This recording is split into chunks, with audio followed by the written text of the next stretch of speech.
Bien-aimés, merci. Merci pour la considération, merci pour la confiance. Asselaynou revient avec un direct ce samedi à 20h. Vous avez été nombreux à nous présenter un certain nombre de cas. Vous avez été victime d'un certain nombre d'attitudes négatives au niveau des établissements de santé. Vous avez aussi des questions pour lesquelles vous n'avez pas de réponse à chaque fois que vous fréquentez les établissements de santé. Et vous avez dit, Papa Charles, quelle doit être l'attitude du chrétien devant tel comportement? Eh bien, nous pensons qu'avec notre expertise, nous pouvons aujourd'hui apporter un certain nombre de réponses à vos différentes questions.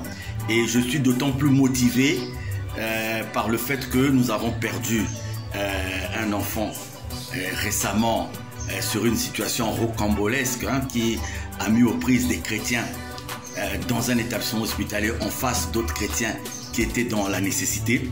Et donc on va parler le chrétien face à l'hôpital public. Quelles peuvent être les réactions devant un certain nombre de comportements? Parce que aujourd'hui nous avons des chrétiens qui sont des praticiens, nous avons des chrétiens qui sont des gestionnaires, nous avons des chrétiens qui sont des malades, nous avons des chrétiens qui sont des accompagnateurs, nous avons des chrétiens qui sont des gardes-malades.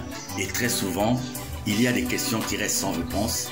Asselaynou va donc porter un regard pertinent sur cette situation. C'est la raison pour laquelle samedi à 20h, Sainte-Vige Poitiers sur Ziana TV, sur RTOPH, nous allons apporter ce regard. Donc le regard de Asselaynou sur l'hôpital public et l'hôpital privé. En tout cas, soyez nombreux parce que grâce à notre expertise, à travers l'ONG Espace Solidarité Santé, nous allons tenter de répondre à un certain nombre de questions qui vont vous aider, qui vont nous aider, qui vont aider les chrétiens qui reçoivent les autres chrétiens dans les établissements de santé, qui vont aider aussi les parents, les familles dans certaines réactions, parce qu'il y a toujours cette question qui se pose entre la spiritualité, entre l'hôpital. Et bien nous allons en parler samedi 20h à Asselaynou.